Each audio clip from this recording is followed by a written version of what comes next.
मोहन खोड़ी वाले और तीन लोक के स्वामी बाबा जगत के रखाले मोहन खोड़ी वाले ओ मोहन खोड़ी वाले तीन लोक के स्वामी बाबा जगत के रखाले मोहन खोड़ी वाले ओ मोहन खोड़ी वाले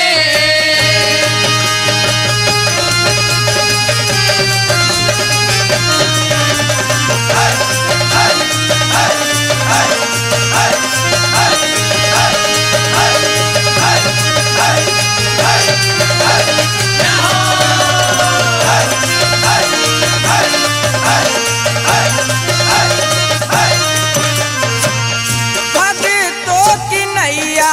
तने डूबती उभारी भगतों की नैया तने डूबती उभारी हे कर्म की किताब रेखा कौन ने विचारी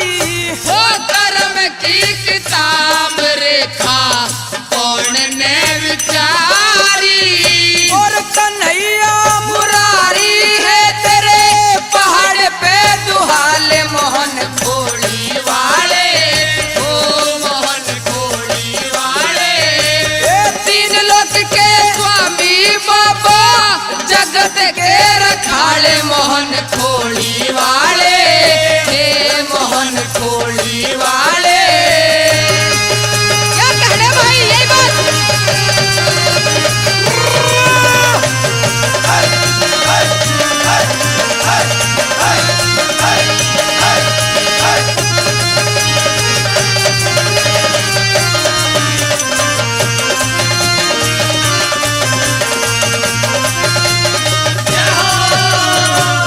नरसी कब हाथ तने सोने ते भराया था नरसी का भात तने सोने ते भराया था ओए द्रौपदी का चीर तने सभा में बढ़ाया था हे द्रौपदी का चीर तने सभा में बढ़ाया था और सुदामा भी आया था तेरे झेल के कसाले मोहन खोड़ी वाले हे मोहन खोड़ी वाले तीन लोक के स्वामी बाबा जगत के रखाले मोहन खोड़ी वाले हो मोहन खोड़ी वाले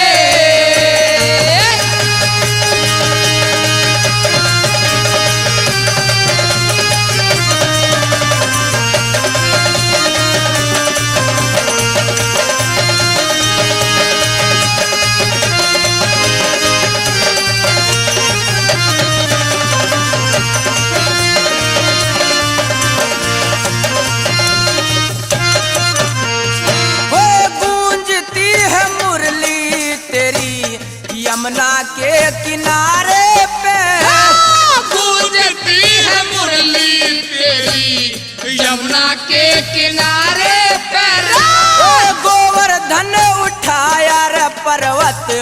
उंगली के इशारे पे गोवर्धन उठाया पर्वत उंगली के इशारे पे और भक्तों के तन काज सारे करे से उजाले मोहन खोड़ी वाले हो मोहन खोड़ी वाले तीन लोक के स्वामी बाबा जगत के रखाले मोहन खोड़ी वाले हो मोहन खोड़ी वाले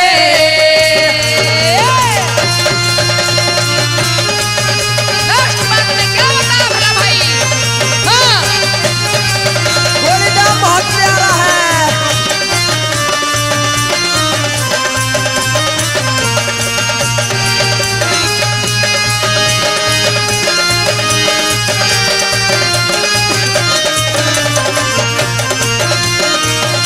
ये भला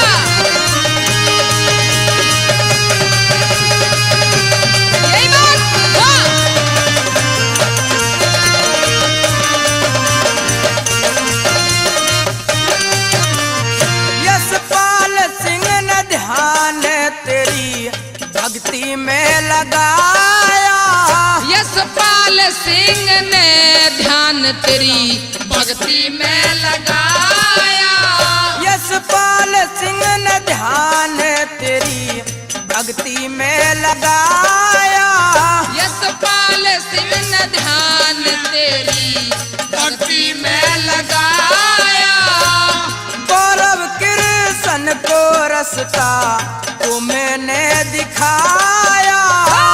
गौरव कृष्ण को रस्ता तुमने दिखाया।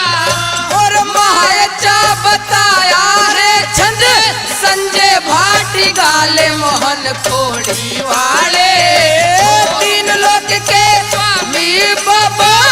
जगत के रखाड़े मोहन खोड़ी